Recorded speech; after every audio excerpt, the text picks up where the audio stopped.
Okay, number 3, I told you I was going to give you 4 quick things today. Number 3, I say research facts and the person giving you those facts. Research facts and the person giving you those facts. So by now from this video, you get that I was diagnosed with a cancer. It was the same cancer that took my mom's life. Oh my gosh, really? Really? The same cancer that took her life, which means, what did I just tell you? It was incurable and untreatable. So there's other videos on that, and I tell my story, and I'm happy to share, but I wanted to keep this short and quick for you today. What did I do? I immediately started looking for the best doctors related to my particular renal cell tumor. And there is so much online today. I was able to research the best physicians in that category, their scores on them, how they rate them. I was able to find the best hospital for me to go to have my surgery, all online. It's so easy today to research the facts as well as about my cancer, as well as researching people. The other thing I like to do, point 2, is when I hear something about my health or my wellness, and this is what you can trust from me that you will always get, I research and I look at why that person is sharing that bit of information. What's in it for them? Do they have an ulterior motive?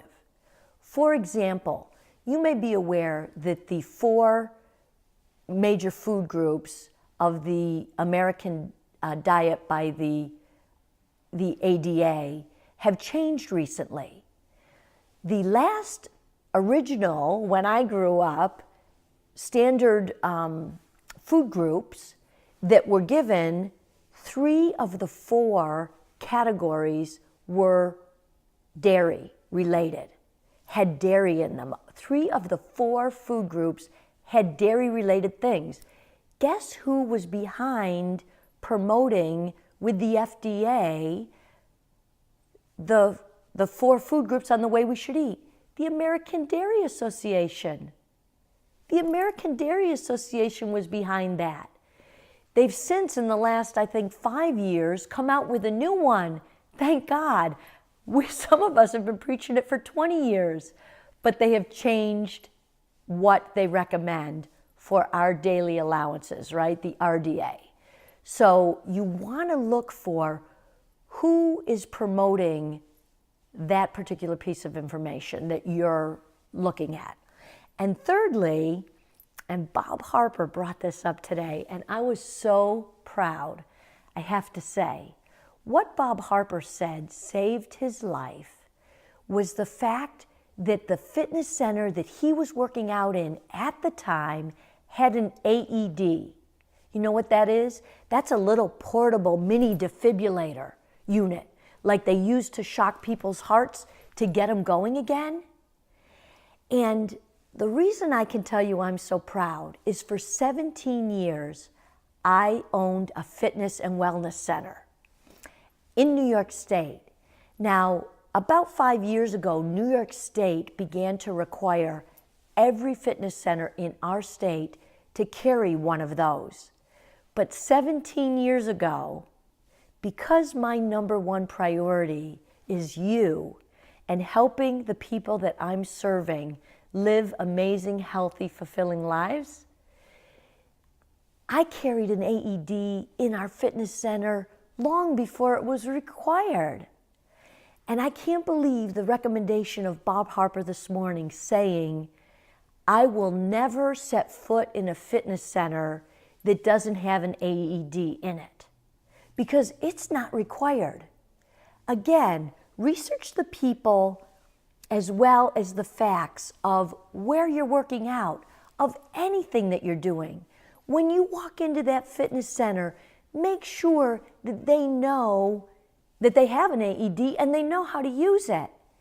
In my center, which I'm not advocating you all come to because you're all over the country here, and mine is in upstate New York, but the head of our fitness center, Barb St. Pierre, my baby sister, was a teacher of the CPR teachers. So not only is she CPR trained, but she is a trainer of CPR. So what does that mean? Every single member, down to the receptionist in our fitness facility, was trained in CPR. How amazing is that? So ask your fitness center, do you have an AED? And who's trained in it? How many of your staff are trained in CPR? I would ask those questions. These things can save your life.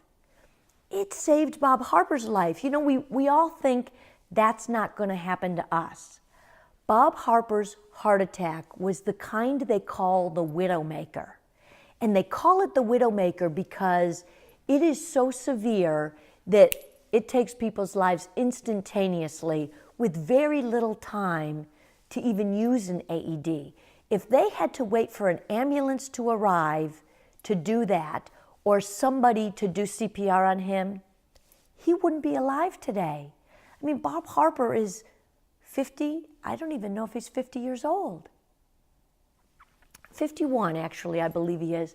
And he has so much to give and offer the world still. So again, point 3, research, research, research. Everything about your health, including the fitness center you're walking into and the people behind there.